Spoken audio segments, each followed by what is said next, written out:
किसानों का मुद्दा जो आज सभी लोग जानते हैं कि उनकी जो मांग है, आज भी वो लोग रास्तों के ऊपर बैठे हैं। विद्यार्थियों के भी मुद्दे यहाँ पर हम लोगों ने एड्रेस किए हैं। जब लॉकडाउन घोषित किया गया था और सभी इंस्टीट्यूशंस जब बंद थे, स्कूल कॉलेजेस जब बंद थे, ऐसे हालातों में नीट की एग्जाम्स ली गई और जब स्टूडेंट्स ये मांग कर रहे थे कि हमारी पढ़ाई नहीं हुई है, वो कोचिंग क्लास नहीं जा सकते हैं, कोचिंग सब बंद है, ऐसे हालातों में नीट की एग्जाम इन्होंने करवाई गई और कई सारे बच्चों ने सुसाइड कर लिया।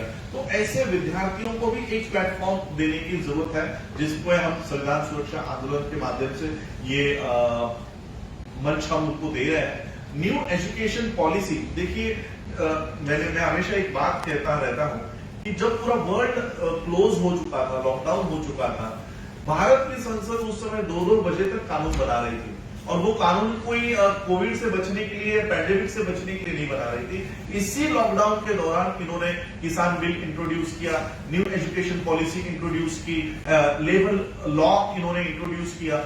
जो इस देश के विद्यार्थी है, किसान है, SC ST के लोग हैं, पब्लिक सेक्टर में जो ज्यादा से ज्यादा काम करते हैं, ये सभी लोगों के खिलाफ इन्होंने कानून बनाया है। तो इसके खिलाफ जैसे न्यू एजुकेशन पॉलिसी है, इसके खिलाफ भी आंदोलन पूरे देश भर में चलाया जाएगा। ये न्यू एजुकेशन पॉलिसी है क्या, ये लोगों को हम बताएंगे, क्योंकि देखिए इसमें 5th के बाद ITI का जो ट्रेनिंग है वो हमारे बच्चों को करवाया जाएगा।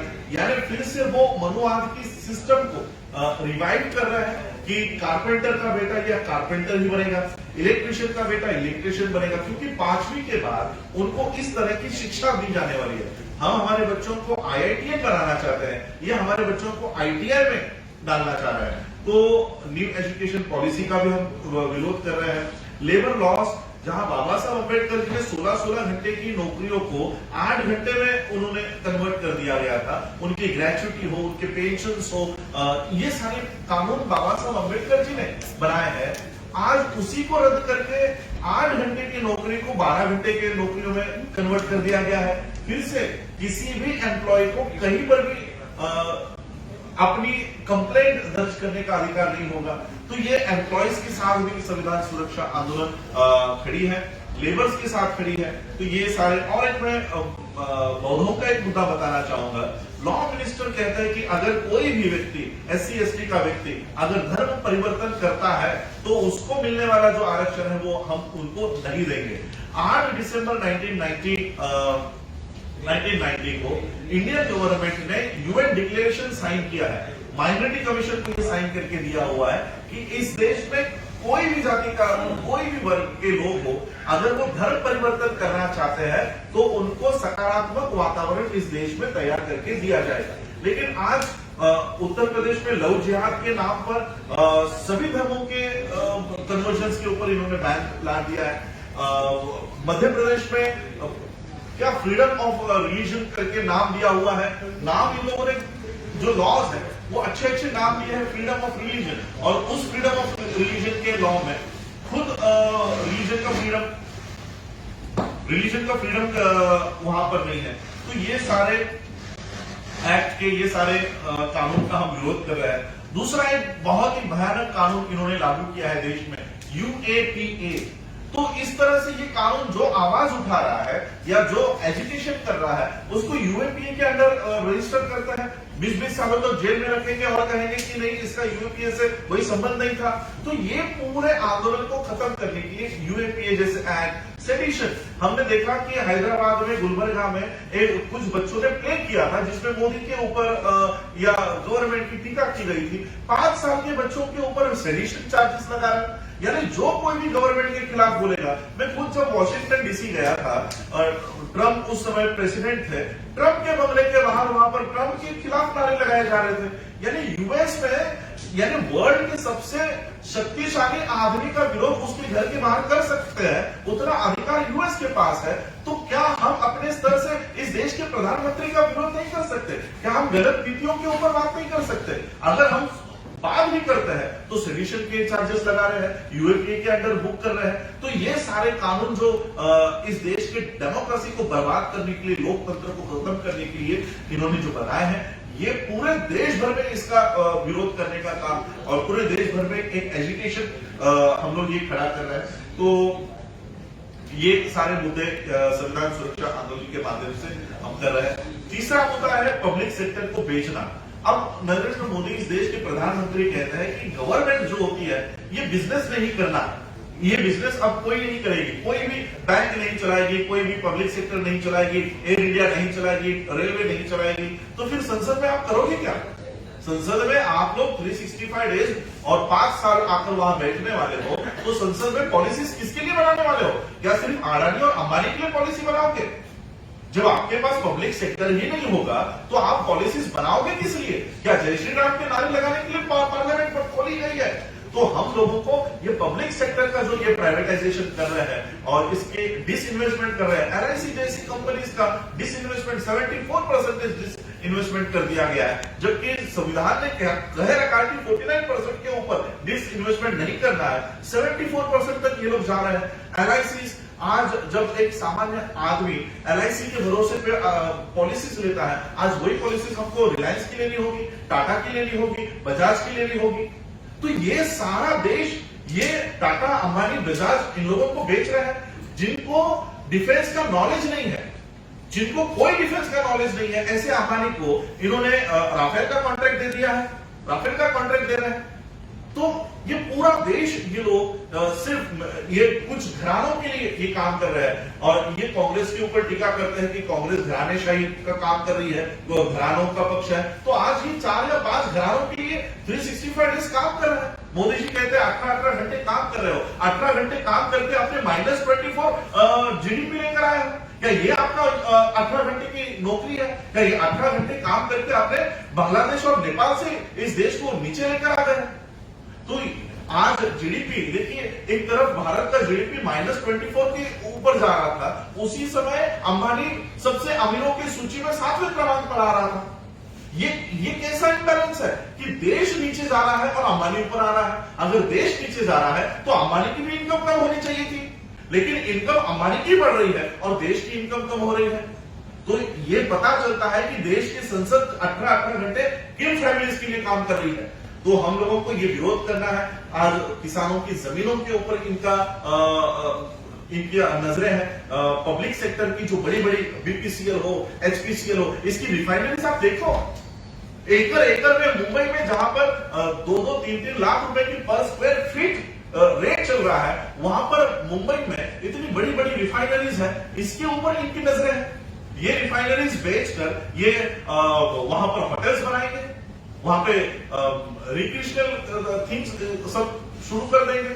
तो पब्लिक सेक्टर बेचना, मैं आप लोगों के माध्यम से पूरे देश भर में बताना चाहता हूं, पब्लिक सेक्टर की जो निर्मित की गई ये प्रॉफिट के लिए नहीं की गई है। इससे आपको प्रॉफिट नहीं कमाना है, बल्कि ये सोशल अपलिफ्टमेंट करने के लिए बनाई गई है कि जो वर्ग स्कूलों में नहीं लिया जा सकता था, जिनको स्कूलों में बैठने की इजाजत नहीं थी, ऐसे बच्चों को अगर शिक्षा दी गई तो वो नौकरियां कहां करेगा? इसलिए पब्लिक सेक्टर की निर्मित की गई। आप कहते हो कि हम लोग ये नहीं चलाएंगे, ये तो प्रॉफिट मेकिंग कंपनीज है। बीपीसीएल, एचपीसीएल लॉस मेकिंग होती तो उसको बेचना कि हम लॉस नहीं कर सकते, लेकिन 30-30 लाख करोड़ का एक साल का प्रॉफिट है बीपीसीएल का। ऐसे प्रॉफिट मेकिंग कंपनियों को ये बेच रहे हैं, पब्लिक सेक्टर को बेच रहे हैं। क्यों बेच रहे हैं? क्योंकि यहाँ पर शेड्यूल कास्ट के लोग बहुत बड़े पैमाने पर बड़ी बड़ी पोस्ट पर चले गए। अगर ये आज बेच दिया जाएगा तो ये सारे एम्प्लॉइज इनकी नौकरियां चली जाएंगी। इनका जो स्वच्छता अभियान है ये कोई रास्तों का कचरा साफ करने के लिए नहीं है। स्वच्छता अभियान इनका इसलिए है कि बाबा साहब के संविधान की वजह से जो लोग आज मैनेजर पदों पर जाकर बैठ गए हैं, जो लोग आज बड़ी बड़ी ओहदे पर जाकर बैठ गए, इनको उस जगह से निकालना है।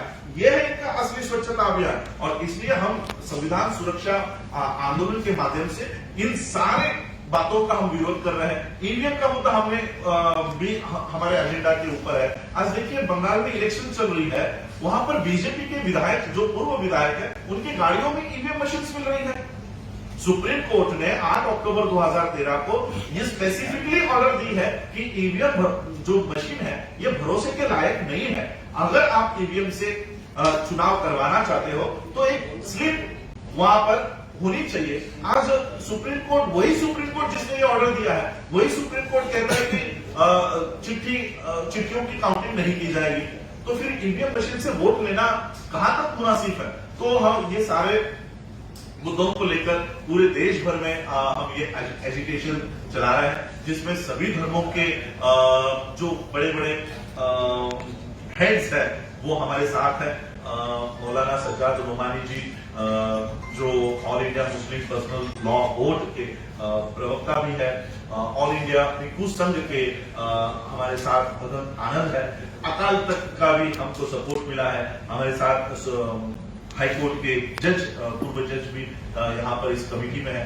तो ये संविधान सुरक्षा आंदोलन के माध्यम से ये सभी मुद्दे जो मजलूमों के हैं, जो ऑप्रेस्ड मासेस के हैं, जिनको दबाया जा रहा है, जिनके साथ अत्याचार किया जा रहा है, उन सबके साथ संविधान सुरक्षा आंदोलन डटकर खड़ी है। सबके मुद्दे और आने वाले समय में एक बहुत बड़ा एजिटेशन, अगर अन्ना हजारे जैसा अनकॉन्स्टिट्यूशनल मांग करने वाला आदमी लाख लोग लेकर दिल्ली के जंतर मंतर पर आंदोलन कर सकता है, तो हम तो संवैधानिक मांग कर रहे हैं। तो संवैधानिक मांग करने के लिए हम भी ये एजुकेशन खड़ा कर रहे हैं और संवैधानिक मुद्दों को जो बहुत मेहनत से हम लोगों ने ये लोकतंत्र जो फॉर्म किया है, मांग की है। देखिए आज मेरे ख्याल से शिरोमणि अकाली दल ने भी ये मांग की है कि आरएसएस को बैन करना चाहिए। तो ये वही लोग हैं जो लोकतंत्र के खिलाफ है। 1947 में, 1946 में जब कॉन्स्टिट्यूशन असेंबली का गठन हुआ, तब यही वो लोग थे जब इनका कहना था कि अगर पाकिस्तान की निर्मिति धर्म के आधार पर हो गई है, तो फिर इंडिया की भी निर्मिति धर्म के आधार पर होनी चाहिए। यहाँ पर कॉन्स्टिट्यूशन की कोई जरूरत नहीं है।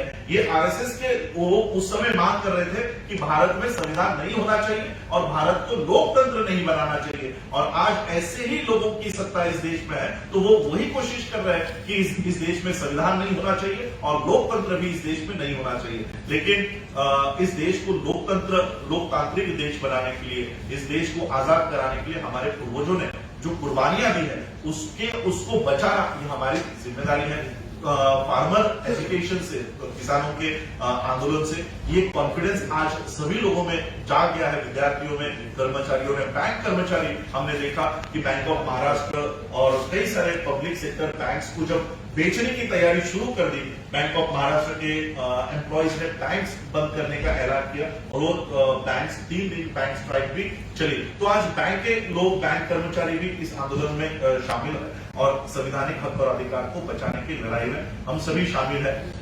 तो इसलिए आज एक कॉन्फ्रेंस हमने यहाँ पर ली है कि संविधान सुरक्षा आंदोलन के माध्यम से स्टेट वाइज सभी स्टेट्स में, कल हम 4 दिन का हमारा दौरा पंजाब स्टेट में हुआ है। आने वाले समय में अमृतसर में अकाल तख्त के माध्यम से और सभी धर्म के लोगों को वहां इनवाइट किया जाएगा और संविधान को बचाने की इस मुहिम में सभी धर्मों के लोगों को और सभी सेक्ट के लोगों को और सभी ऑप्रेस्ड मासेस को, सभी मजलूमों को, दबे कुचले लोगों को ये प्लेटफॉर्म हम दे रहे हैं। मैं उम्मीद करता हूं कि आपके माध्यम से हमारी जो ये बातें हैं, क्योंकि देखिए मेन मीडिया जो है, मेन स्ट्रीम मीडिया हमारी इन बातों को कभी लोगों के सामने लेकर नहीं आएगा, इसलिए हमारी उम्मीद आप लोगों से है जो सोशल मीडिया के माध्यम से हमारी बातें लोगों तक पहुंचाइए। आज आप लोगों ने इस प्रेस कॉन्फ्रेंस के लिए कवर किया है, आप लोग इतनी बड़ी संख्या में आए हैं, तो आप सभी लोगों का मैं स्वागत करता हूं। अगर आप चाहते हैं गरीब हर वंचित इंसान की आवाज आप तक पहुंचे, तो हमारे चैनल को सब्सक्राइब करें और बेल आइकन का बटन दबाना ना भूलें। देखते रहिए बहुजन हलचल न्यूज।